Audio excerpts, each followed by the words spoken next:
champion! It's over! He's done it again! Unbelievable! Oh, straight into the roof of the net. Nice one. Straight down the middle. So a good performance from both. Hi, welcome to Firstpost. I'm Rupha Ramani. Let's get started.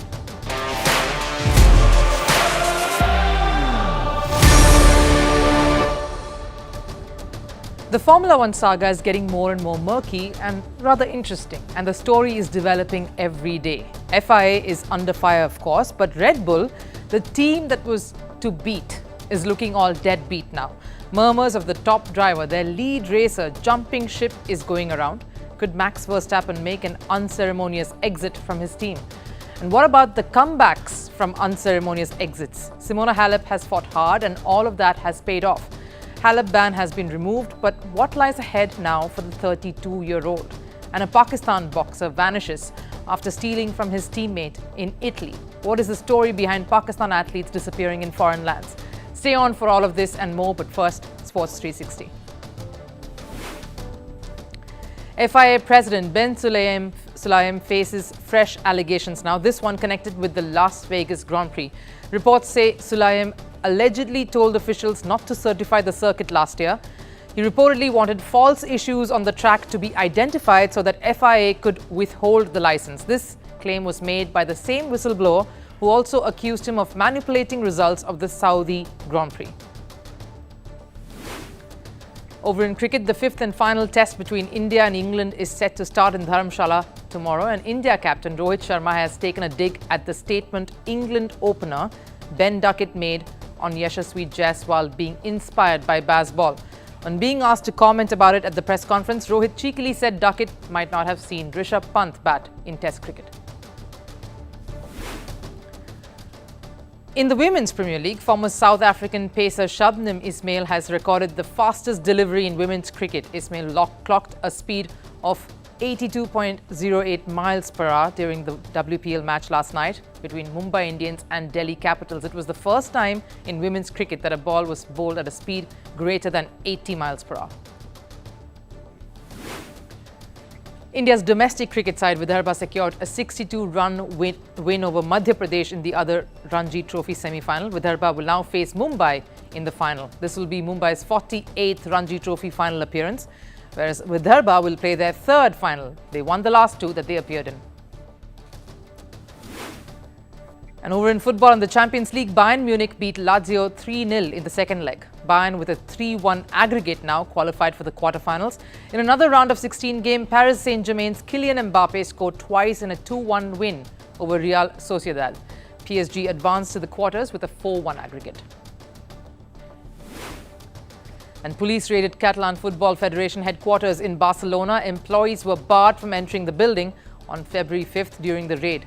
Catalan police did not say why the search was carried out, but it is believed that it was conducted to uncover suspected irregularities in the recent elections. There's something about silliness. Just when you think you've had your share of it, silliness can surprise you. It opens up such possibilities that are hard to believe. This pretty much explains the Formula One season so far, at least. Before the season started, I expected a rather straightforward year. Verstappen dominating, Red Bull winning trophies, and maybe Ferrari and Mercedes competing for second. But even before the racing madness began, Lewis Hamilton dropped a bomb. He announced his decision to leave Mercedes and join Ferrari in 2025. Took us all some time to get used to that image, yes, the one with Hamilton in red. But then life moved on, and when I expected Hamilton to hog all the limelight, along came Christian Horner. The focus soon shifted to Christian Horner and his misconduct allegations. The day it started, I thought to myself, yes, an investigation will follow, result will come out, and that will be the end of it. But today, as I present another episode in this soon-to-be ridiculous soap opera that Formula One 2024 season is turning out to be, it looks like there is more to follow. The focus has now shifted back to Max Verstappen, not for his Bahrain victory or his contention for yet another World Championship title, but him possibly leaving Red Bull. It doesn't end there. The desired destination doing the rounds is Mercedes, Red Bull's arch rival. Horner's email leak did upset many in the Formula One circuit. many except the Red Bull management, who are keen to hold on to the team principle. Now, we sense that going by the way they have showed a united front and not making the investigation public, maintaining the tight upper lip around all of this. But the latest might change their perspective. So the question before them will be, how important is it for Red Bull to hold on to Horner, especially when they know it might force a 3-time world champion out of the team? Yes, that might actually happen. When Max Verstappen's father, Jos Verstappen, said Red Bull will explode, he actually meant that. He was livid, he was angry. And looks like it goes deeper than what reports are suggesting and saying. If Verstappen leaves, Red Bull's domination will be impacted. But can Verstappen leave? Let's look at his contract. In 2022, Verstappen signed a 5-year deal with Red Bull, locking him in until the end of the 2028 season. And a contract is a contract, isn't it? Binding, no wiggle room anywhere. That's what you think, but hold on. There is a bit of a loophole, wide enough that might allow Verstappen to exit.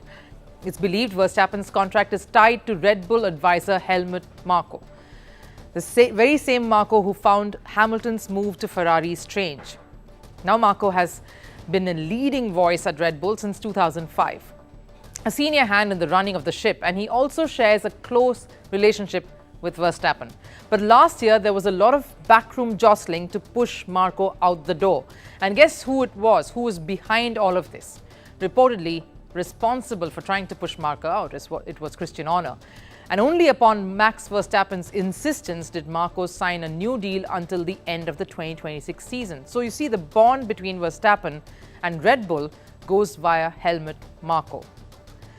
That is, if Marko leaves, Verstappen leaves. Marko's exit would free Verstappen and he will be obliged to follow him out the exit door too. And especially after Marko himself said before the Saudi Grand Prix, as far as I am concerned, I won't stand in Max's way. And given Red Bull's current situation, Marko's departure is no longer difficult. And this is where Mercedes comes into the picture. After the 2024 season, they will be without their main man, Lewis Hamilton. And having Max Verstappen in the team isn't a bad idea, isn't it? Well, bad, you'll be thinking why it's the best idea possible. And Mercedes team principal Toto Wolff, who has usually been critical of Red Bull, has been suddenly changing the tone of his music. After the Bahrain Grand Prix, Wolff lauded Verstappen and said he's from a different planet. You just need to acknowledge his performance levels are really very strong. I think today Max is. He's not in a different league. He's in a different galaxy. The performance is extraordinary. Is this Wolff laying the groundwork? Is he trying to lure Verstappen by these sugary words? If that wasn't an indication, what this surely is. Verstappen Sr. was seen speaking with Toto Wolff during the Bahrain Grand Prix. That's all right, you'd think. So what? There is familiarity and a general conversation does no harm. Not in these circumstances, though. This has surely added fuel to the fire that's already burning the castle down. And Toto's last comment on Hamilton's replacement might be another indication as well. I'm in no hurry for us to take a decision on drivers. I've been rushed in a hurry by Lewis. So this time around, I'm going to take it easy and evaluate the market. That's true. If he rushes into that decision, they might not have Verstappen in the team. And to have a world champion, you need to work your way in. Patience is always the key when it comes to these things, and it seems Toto knows a few things we do not. Another voice that shed light on Verstappen's situation is Ralf Schumacher, who also believes that the Horner situation is getting uglier by the day. I believe that when you see how bad the mood is against him, he is untenable and should resign in the interests of the team. There is unrest that has to be dealt with quickly. If there are currents and someone in the team loses steam, because things like that happen very quickly. Formula One is known for something like that. Who would have thought a few months ago that Lewis Hamilton would leave Mercedes? One thing is clear as day. If the Horner situation doesn't get resolved, there is a domino effect that's waiting to unfold and explode. One that will see the team crumbling and their lead driver in different colors in the coming season. And it will be a weird situation, I must say. Let me paint you a picture here. If Verstappen does decide to leave Red Bull and say join Mercedes, then it's Verstappen at Mercedes versus Hamilton at Ferrari. But surely it's wise not to get the cart before the horse or the driver before the race car in Formula One analogy. But one thing is safe to say, Red Bull is surely in a very tense situation. And as the saying goes, something is got to give. and we will be here to bring that to you. Junior French Open Trophy, world number 1, Wimbledon champion, French Open winner, 24 career titles, and on top of that, beating 23-time Grand Slam winner Serena Williams as well. That should be the CV of a very good, pretty good, decent tennis career. That's Simona Halep's career for you. Halep was a dominant force in tennis. She had the potential to be one of the most consistent world number 1s. And she had the potential and the talent to add more slam titles to her name too, if not for the doping ban. In October 2022, Halep had tested positive for the banned substance roxadustat. This happens right after the US Open that year. And later, abnormalities were found in Halep's biological passport. That's what led to her being suspended from the game. Following this, of course, Halep was banned for 4 years. The tennis player was charged for multiple offences in September 2023. Her ban was set to last until October 2026. That would mean that she would have been 34 years old at the time when the suspension would have ended. But Halep continued to fight. She appealed against the ban in February. I had the chance to show my defense, and I really believe that the truth is going to come out, and the day to be on court is going to be soon. I cannot speak more, so I have to wait the decision, and then I will be able to give more information. Thank you for coming, and hope to see you again. This is, of course, during the appeal, and she is confident even back then, even before this final decision. She won the appeal on the 5th of March. The ruling came out that she was cleared and the ban was reduced to just 9 months. It's been more than a year now since the ban was instated in the first place, so technically Halep can immediately return to professional tennis.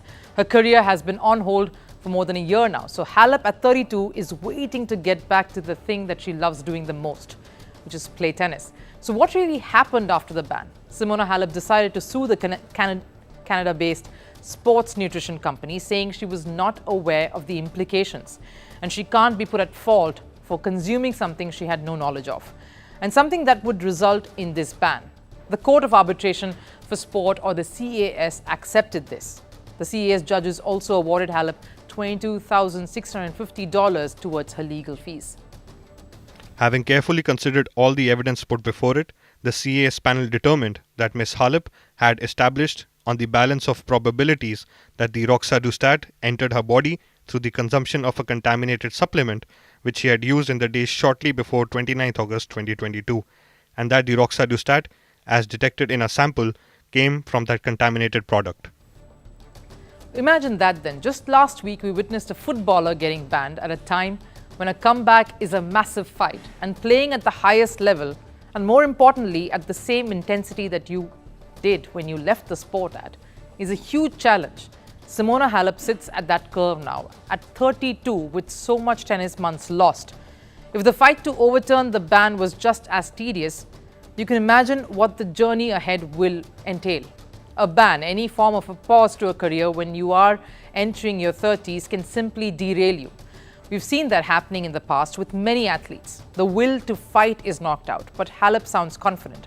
Even in that statement where she says the truth will come out and it will be on her side, you can sense her desperation to come back to the courts. She was obviously thrilled with the result. This is the result we were hoping for all along. She's been unwavering in her belief that the result at the end would be a just result, and so it took a long time to get there, but she was happy to finally see it. We've already filed suit against the supplement company. That's in the very early stages. And so she intends to see that through. I mean, I know she's been practicing throughout. I don't know what her plans are as far as, like what the first tournament would be.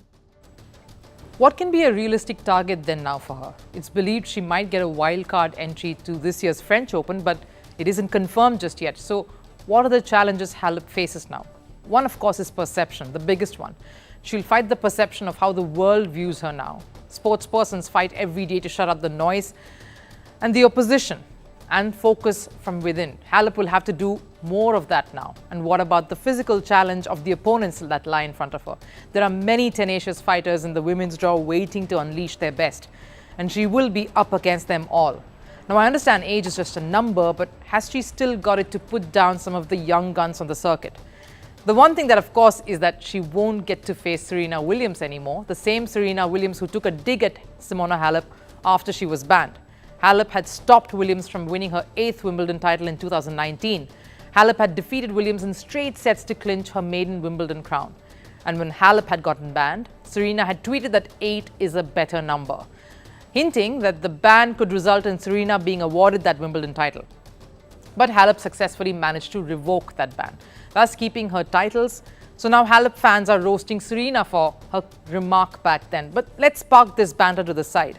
No athlete likes to go out on terms not set by them, forced out of the sport, especially when they strongly believe they were wronged. So clearly, Simona Halep doesn't just intend to fight perception, the opponent, or the situation. She wants to fight the predicament. She wants to show that she will come back and determine her own journey in her terms. If she has to go out, it will be in her terms and play tennis just the way she needs to.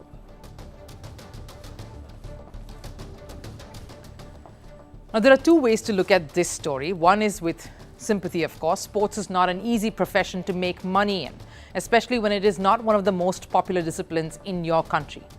Pakistan, as a country, is struggling. Their new Prime Minister has a battle on his hands already with the debt they're in.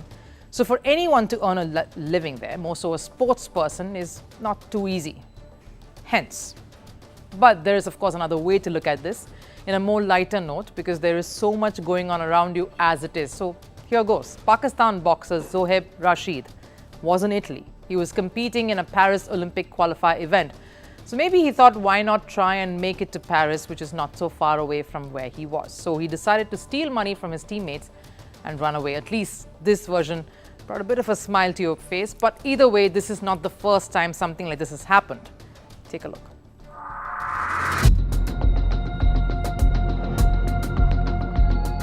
There are tournaments going on around the world where many athletes are competing and attempting to secure the last few berths for the Paris Olympics. The event is in July, just a few months away, and Italy is hosting a boxing tournament. One Pakistan boxer, Zohab Rashid, was participating in that tournament. He was one of 5 Pakistan boxers who had travelled there to take part in the event. One of his teammates, Laura Ikram, had stepped out for training. That's when Rashid saw the opportunity. He took her keys from the front desk. There would be no suspicion at all here, considering they are teammates and from the same contingent. He went ahead, entered her room, stole foreign currency from her room, and then just vanished. The secretary of the Pakistani Boxing Federation expressed their shock and dismay at the incident.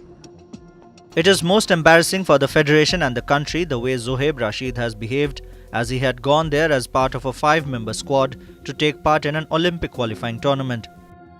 A senior official of the federation reported the incident to the Pakistani embassy in Italy, and a police report against Zohaib Rashid has been filed. Certainly, this is publicity of the worst kind. The police have sent out a search, but reports say he has not been in contact with anyone since he absconded. Rashid is not just a Pakistan boxer. He is a celebrated Pakistan boxer. He won bronze at last year's Asian Championships and has been hailed as a very promising talent in Pakistan. This isn't the first time that Pakistan boxers have disappeared or run away. 2 boxers, Suleiman Baloch and Nasrullah, were in Birmingham in 2022 for the Commonwealth Games.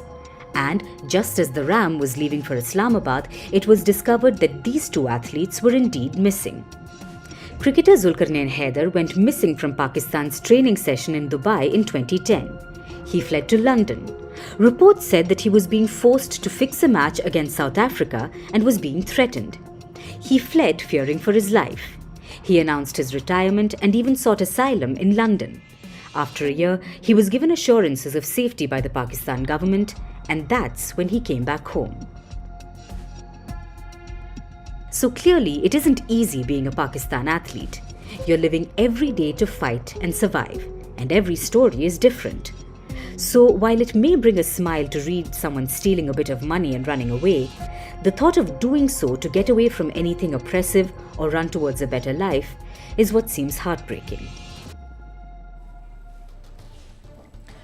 All right, we're at the end of the show, so it's time for Last Serve. Do you remember that napkin where Lionel Messi signed his first contract with Barcelona? The one we said was going to be up for auction.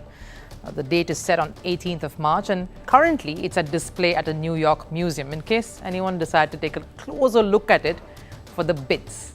Take a look.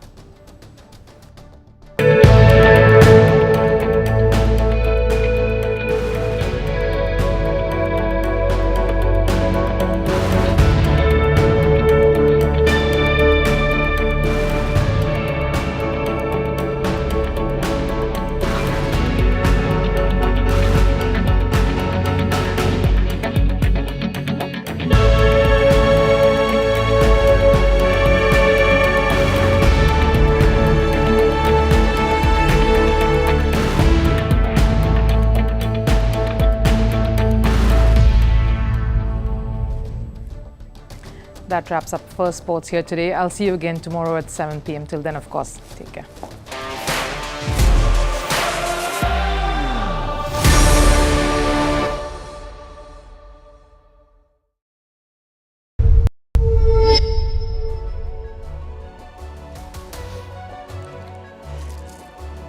Hello, namaskar. This is Firstpost and you're watching Vantage with me, Palki Sharma.